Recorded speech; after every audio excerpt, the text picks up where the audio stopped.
Hi, I'm Kelly Powers, Nurse Manager of the Cancer Institute at the University of Maryland St. Joseph Medical Center. On behalf of our entire team, we would like to thank you for choosing us, and we would like to welcome you into our care. The purpose of this DVD is to discuss signs and symptoms that you may experience while you're receiving chemotherapy or biotherapy. We will also go over practical issues such as where to park, where we're located, and what resources we offer here at the Cancer Institute. We don't expect that you'll remember everything, and you don't need to write everything down. We do recommend, however, that you have a piece of paper and a pen available so that you can write down any questions that you have that come up during the presentation. Bring those questions with you to your next visit to ask your nurse practitioner, your nurse navigator, your physician, or your infusion nurse. We're here to answer your questions at any time. You'll also be receiving a personal treatment journal. This treatment journal will provide important written information that you can have at your fingertips to refer to at any time, including a copy of the presentation on the DVD. We recommend that you bring this journal with you to every visit so that you can add important information, such as educational sheets, test results, and lab results, and have everything at your fingertips in one place. Again, thank you for choosing us, and thank you for trusting us with your care. And without further ado, we present to you Chemotherapy Questions Answered. Welcome to Chemotherapy Questions Answered. The purpose of this brief presentation is to give you an overview of what to expect during chemotherapy and biotherapy treatment. This course will not cover all issues that you may encounter. Always remember to call us with additional questions or any symptoms that you experience. We know that you may not remember everything that we say during the presentation, and that's okay. Your nurse navigator will provide you with a copy of the presentation in your binder that you can reference at any time. And remember, you can always call. With that, let's begin. So what is chemotherapy? Chemotherapy is a medication that is given in order to help attack the cancer cells in your body. So chemotherapy works by killing off rapidly dividing cells. So any cells in your body that are rapidly dividing are affected by chemotherapy. This is why we have side effects to chemotherapy, because we also have cells in our body on a regular basis that are rapidly dividing, like our skin, like our hair, like our GI tract. So that is why we experience some of the side effects that we experience from chemotherapy, meaning chemotherapy is not very specific. It works on any cancer cells and also affects our healthy cells as well. Hormonal therapy you may be receiving blocks the body's natural hormones. Mostly patients who are taking hormonal therapy have either breast cancer or prostate cancer. So you may never see hormonal therapy in your regimen. And then we get into biotherapy, which includes targeted therapies and immunotherapies. A lot of the newer drugs on the market are actually biotherapies. They're more targeted. They identify and attack specific cells or specific receptors on a cell that help to spare some of our healthy cells. The best way to kill the cancer is actually to do a combination of chemotherapy and biotherapy. Therefore, if the cancer that you have has a biotherapy that works against it, having a combination of both can be very helpful. So we're going to focus mostly in this presentation on the side effects of chemotherapy. Biotherapy, there are quite a few drugs out there, and they all have somewhat different side effects. So your nurse navigator will go over those specific side effects for your specific drugs. But we want to make sure that you do understand the more common side effects that happen with chemotherapy.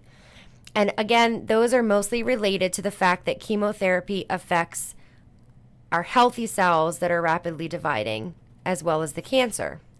So here are some side effects that you may experience, and we'll go into each in detail. Low blood cell counts. This is the most important part of the presentation for you to remember when we talk about the low blood cell counts. Fatigue. Almost everybody is going to experience some level of fatigue during chemotherapy and biotherapy treatment. It's very common.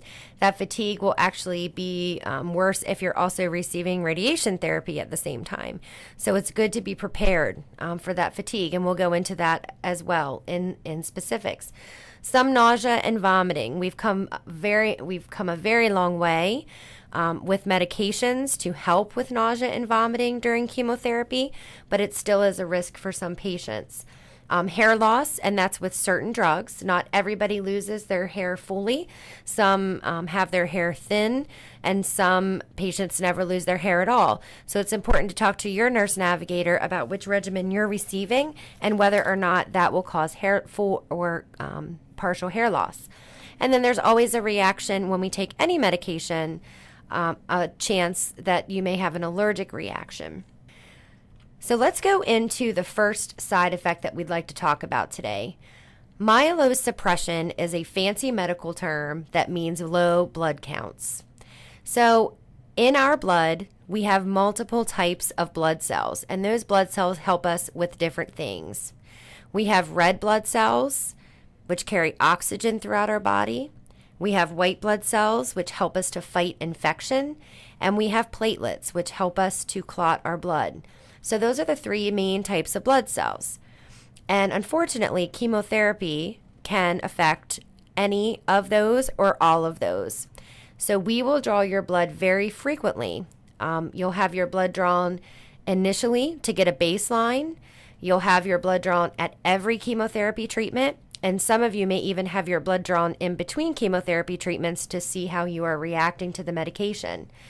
This is, I would say, the most serious side effect, and therefore we are very diligent in watching you and making sure that you're safe during this period.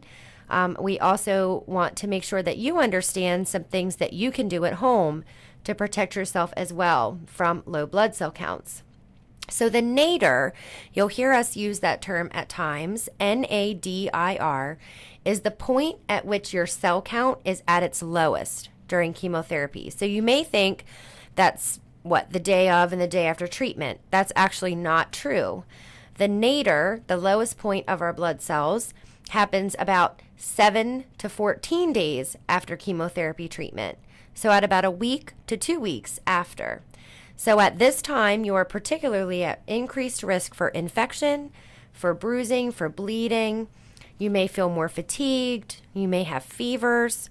So chemotherapy can decrease any of those cells. So let's talk a little bit about each one and what you should be monitoring for and what you may experience. So low white blood cell counts, you may also hear us call this neutropenia. So we may say your neutrophils are low today. Neutrophils are your body's first line, other than the skin, to infection. So we want to make sure that when those neutrophils are low, that you're aware and that we're aware so that we can help you to prevent infection. Because there are usually no signs or symptoms other than we notice it when we've drawn your blood. Again, not everybody will have that blood drawn in between treatments. Some treatments are more prone to causing neutropenia than others. So what do you do if we tell you that you are neutropenic? You need to prevent infection. The best way to do that is wash your hands often. So wash your hands very frequently.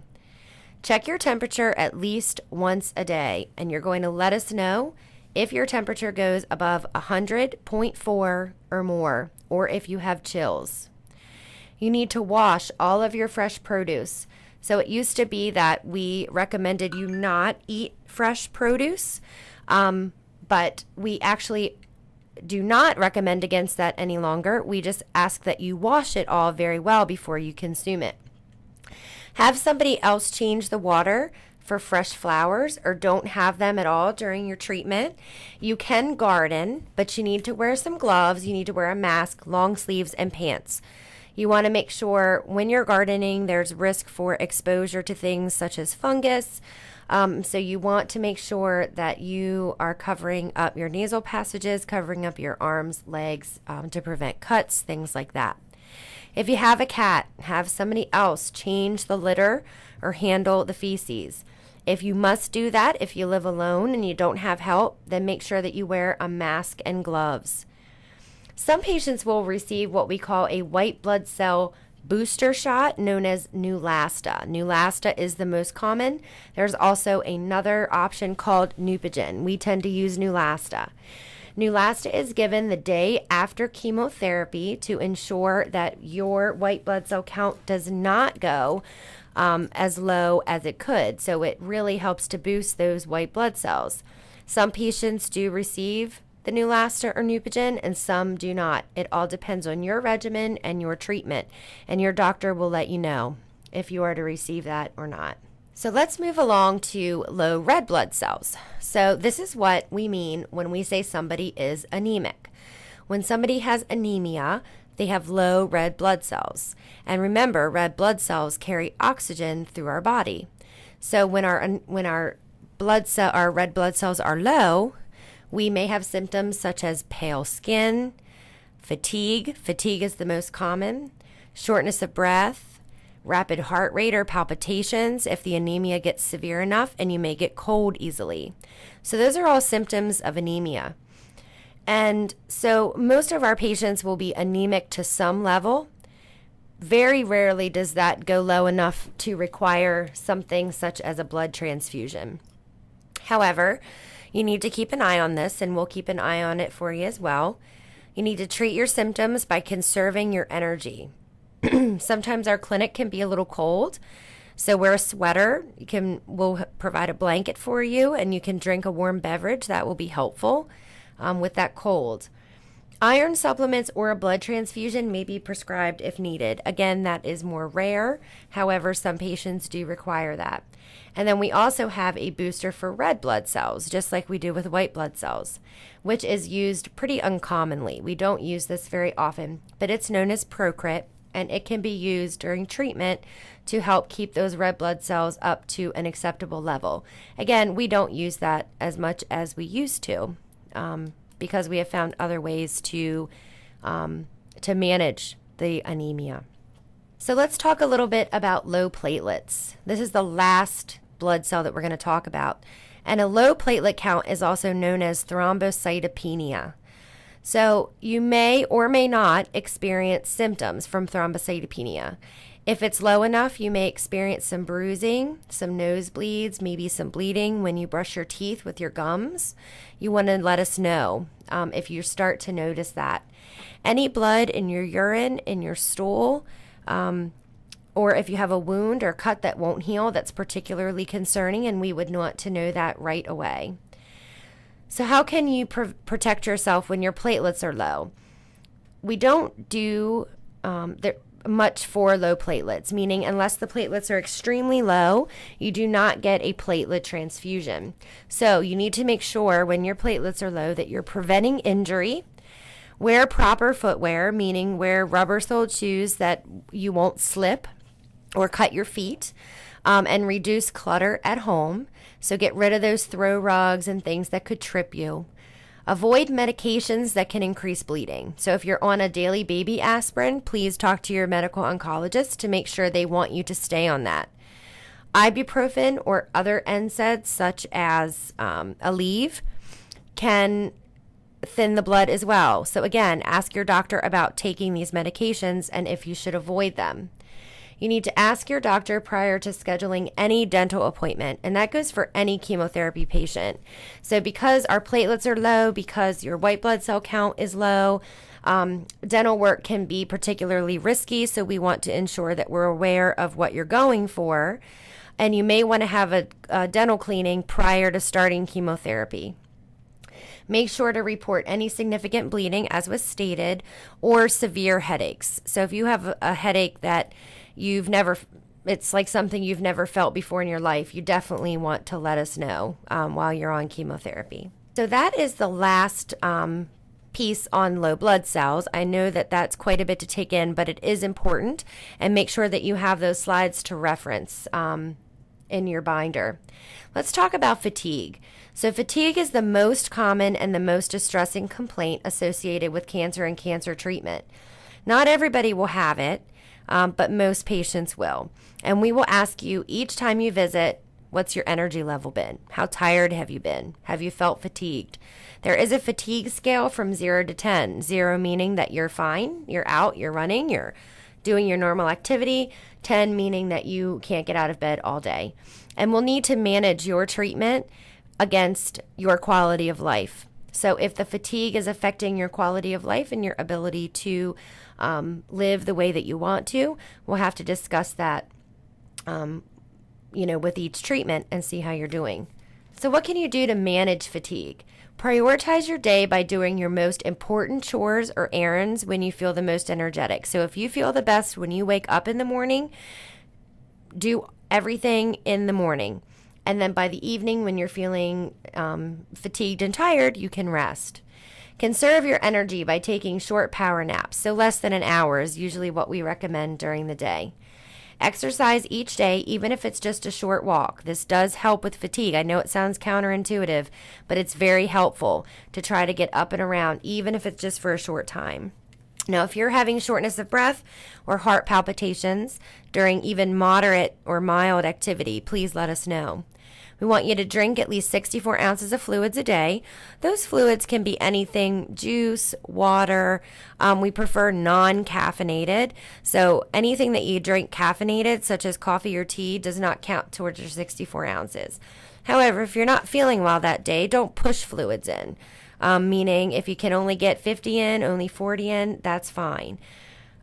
Delegate to others. You don't have to do everything yourself. And I think that's hard sometimes for all of us to remember that we don't have to do it all on our own, that we can ask for help, and that's okay. So let's talk a little bit about nausea and vomiting. As I said before, we typically are able to manage any nausea and vomiting very well with medications that we have. So remember that chemotherapy affects our GI tract, and so we can have some nausea and some vomiting. So anti-nausea medications will be prescribed to you based on your chemotherapy regimen, since each chemotherapy drug is different. So not every chemotherapy drug causes the same level of nausea or vomiting. Anti-nausea medications will be given to you prior to your chemotherapy here at the infusion center, and those are called pre-medications. So when your nurse says she's giving you pre-medications, that will include some medication for nausea or vomiting. Anti-nausea medications will also be prescribed for you to take at home if needed. So you will get them here, and then you'll have some at home to take if you need them in between treatments. So what's the best way to manage nausea and vomiting? Don't wait to take your home anti-nausea medication. If you wait until you're actually vomiting, it'll be difficult to keep the pill down. So make sure at the slightest hint of nausea, especially the first couple of days after chemo, to take that anti-nausea medication per the instructions that you received from your nurse navigator. You can try things like hard candy. Ginger, peppermint, or cinnamon can be very helpful. Distraction can be helpful. Listen to some music, read a book, watch some TV, or do a favorite hobby. Avoid strong odors. Be aware of your increased sensitivity to these smells, and try to stay away from things that bother you most. You may have some changes in taste, and you may have a metallic taste that can affect your ability to eat as well. So we have a dietitian here that is able to talk to you for more ideas and help if you need it. Okay, so nutrition. We just talked about nausea and vomiting. Of course, when you're feeling nauseous or you have taste changes and you're just not feeling well, it can be very difficult to maintain proper nutrition. During cancer treatment, it is critical to attempt to maintain your nutrition status. During treatment, you may gain or lose weight. Patients with breast cancer sometimes gain weight. Patients with lung cancer tend to lose weight. So it depends on your particular circumstance and your disease. You want to avoid empty calories like chips and candy. So you want to take in the foods that you can get in. You want to make sure they're nice and high in protein and vitamins and minerals so that every bite that you are able to take means something. Eat a high protein diet. Nuts, cheeses, milk is high in protein, meat is high in protein, chicken, fish, and try to get some of those items in your diet. We have a dietitian, again, that we can call for ideas and help. You can use supplements if you're not getting enough calories. So if you're not able to take in enough food and you're not getting enough calories on your own, talk to your nurse practitioner or your physician about starting something like Ensure, Boost, or Juven. You can also add those two ingredients like fruit, yogurt. You can get protein powder and ice cream to up your calories. If you're not able to eat big meals, it's okay to graze all day, eating small meals every couple of hours. So hair loss, again, we talked about this earlier that not every patient will experience hair loss fully or even partially. You may hear us call hair loss alopecia. Not all chemo causes hair loss. You may just have some thinning. So it happens about 2 weeks after therapy starts, but again, it's very different for every patient. And then everybody always asks, when will my hair regrow?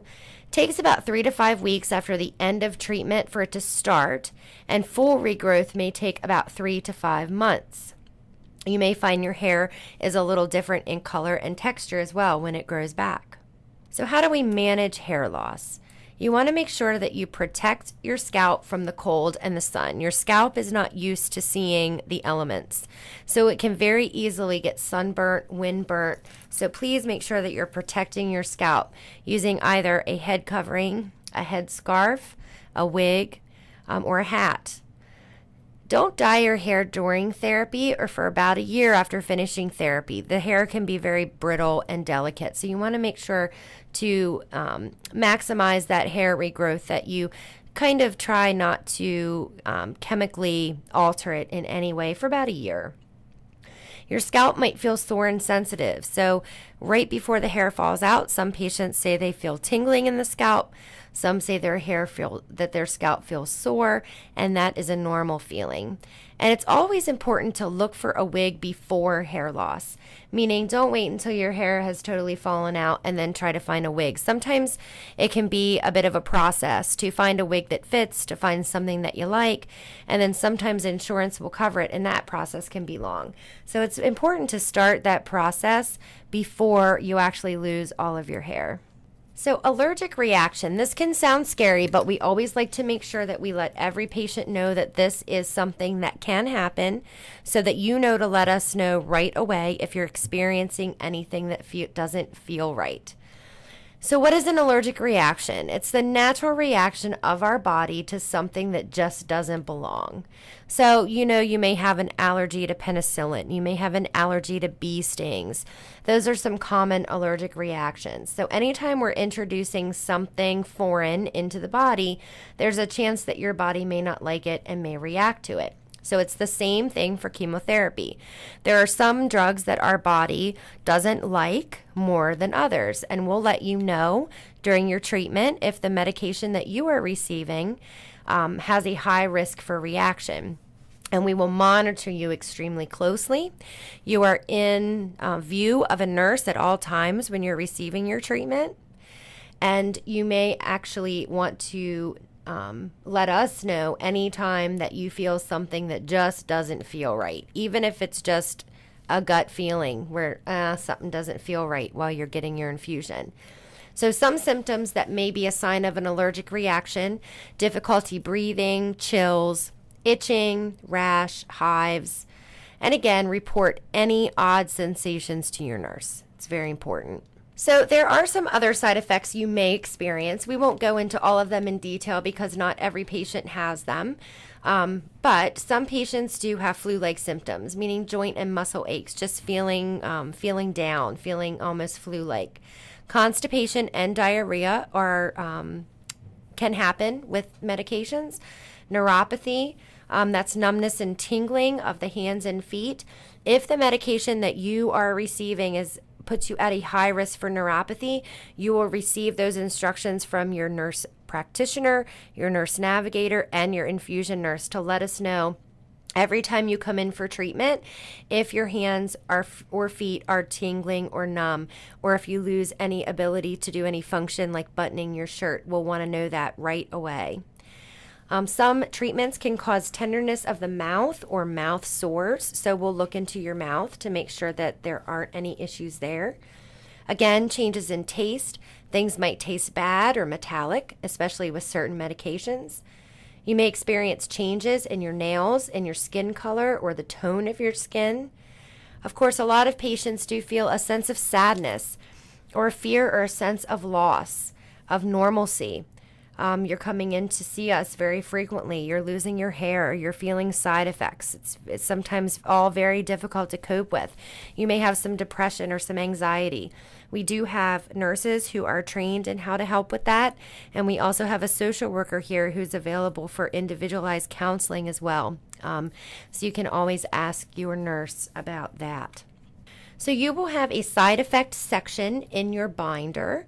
You can refer to that or this presentation at any time, or talk to your nurse practitioner, your nurse navigator, or your physician or your infusion nurse anytime you have a side effect that you need help managing. Make sure to get your prescriptions filled. So do not wait until the day of chemo or the week after to get those prescriptions filled to see if you need them. If you need them, you're going to need them quickly, and you don't want to have to be waiting for them to get filled. So we highly recommend that you have all those medications that were prescribed to you on hand at home before starting treatment. Some common over-the-counter medications you may want to have at home: Imodium in case you get diarrhea. Colace is a stool softener, and Senna is a laxative, and we actually typically recommend Miralax now rather than the Colace and Senna together. So have some Miralax at home if you tend to get constipated. Benadryl, have Benadryl at home. Catch and manage those symptoms early. So don't be afraid to call us and let us know if you're not feeling well. We're going to switch gears just a little bit and talk a little bit about chemo brain. So what is chemo brain? Chemo brain is a forgetfulness or a mental fog that some patients experience during chemotherapy. So there are some cognitive changes during chemo that can cause difficulty concentrating, working with numbers, and or multitasking. It's more common among people being treated for breast, lymphoma, lung, and testicular cancers. So what can you do? Write things down in a notebook or on a calendar.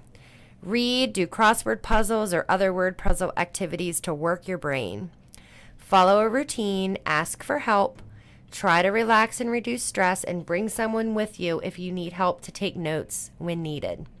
Intimacy. Remember, cancer is not contagious. You do need to avoid pregnancy, but sexual intercourse is permitted with protection. Affection is always important. Make sure to focus on the positive and be patient with yourself and your partner. If you have any questions about intimacy, ask your nurse navigator or our social worker who can help you through some of those issues. So what do you need to do after chemotherapy to protect yourself and your family? For the first 48 hours after chemo, your body fluids will contain very small traces, and that may be found in urine, stool, emesis, which is vomit, semen, and vaginal secretions. If any body fluids spill onto clothes or linens, they should be laundered separately, but you don't need to launder your clothes separately on a regular basis. Only if there's urine or vomit should they be done separately. You can double flush the toilet with the lid down for the first 48 hours and use protection during sexual activity.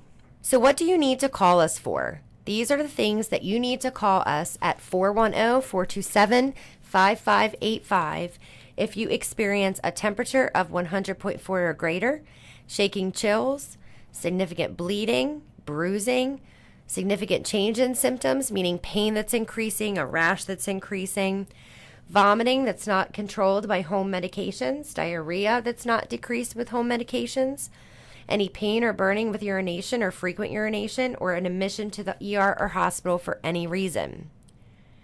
So what happens when you call that number? This number can be used 24 hours a day and 7 days a week, so even in the evenings and on the weekends. Monday through Friday from 8 a.m. to 4:30 p.m., our telephone receptionist will take your call and send a message to our triage nurses, who will call you back by the end of the business day. For urgent calls, if you're feeling sick, you should expect a call back within an hour. Please be very specific with the telephone receptionist about what you're calling for so that we can make sure we triage your call appropriately. After business hours, your call will be taken by an answering service, asking for your name and your oncologist, and the on-call oncologist will return your call. If you do not receive a call back within 15 minutes, call back. It's important to note that we require at least 48 hours notice for all prescription refills. So please call us in plenty of time before you run out of medication. You can call anytime you have a question or a concern regarding your home medications, your side effects, or your treatment. You can call your nurse navigator whenever you have a non-urgent question. You need to call 911 if you're having chest pain, extreme shortness of breath, difficulty breathing, or anytime you would call 911 even if you were not being treated for cancer. So what do you need to do for chemotherapy day 1? Get a good night's rest. Take any of the pre-medications that were prescribed to you. Some of you will be prescribed steroids the day before and the day of treatment. Eat a light breakfast or lunch. Please don't come on an empty stomach. And bring someone with you who can drive you home or arrange for transportation. You do not want to be driving on your first treatment. You just don't know how you'll react to the medications. When you come into the infusion center, you'll register at one of the front desks. An infusion staff member will call you and walk you back. And your vital signs, your height, and your weight will be taken. We will ask you to take your shoes off. The height and the weight are critical when we're looking at your chemotherapy dose. Your port will be accessed or an IV will be placed, and blood work will be drawn at this time and sent to the main lab. The infusion nurse will review all of your home medications and medical history, so bring a copy of your current home medications with you. And when your lab results are back, the nurse will review them, order your chemotherapy, and give you any pre-medications ordered. Your length of treatment depends on the chemotherapy you are receiving. But please remember that the lab work, the pre-medications, and the mixing of the medication takes about 2 hours on top of the length of time the chemotherapy is infusing. So if your physician tells you the chemotherapy takes 2 hours, plan to be here about 4 hours. Some of our policies. Children under 12 are not routinely permitted, but they may tour the infusion center with advance notice. There's a maximum of 2 visitors with you at any time.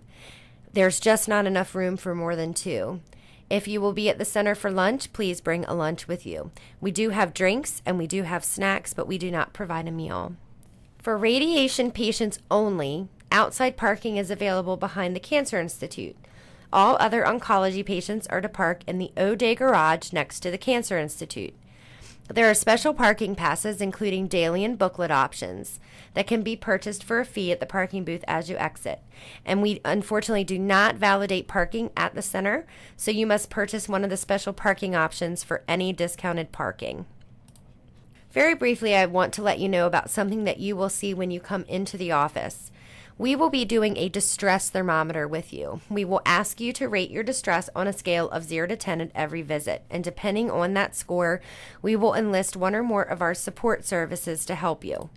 And this is what the distress thermometer looks like. We'll ask you about family problems, practical problems, emotional problems, and depending on what your score is, may need to get some services together to help you. Our support services include our nurse navigators, who serve as a liaison between you and your Cancer Institute care team and do patient and family education and support groups. We have a survivorship program to transition to life after cancer. And we have a social worker who can provide psychosocial support, including support groups, links to community resources, and brief counseling to help with decision making. We also have a genetics counselor, a dietitian, pastoral care, and a patient library located on the ground floor, offering free resources, books, and the internet. You may be eligible for clinical trials, so ask your physician if that's something you may be interested. We have them available for many disease types, and it may be a treatment option that is discussed with you. It helps to improve progress in cancer treatment and survival, so talk to your doctor about more information. Do you know your rights? When you register, you will receive a form that describes your rights as a patient. You can also find this form displayed at our registration desk and in your chemo binder. So please review this form, and if you have any questions, please talk to your nurse or physician. Please don't hesitate to ask any questions you may have from this presentation to your chemotherapy nurse, nurse navigator, or your physician.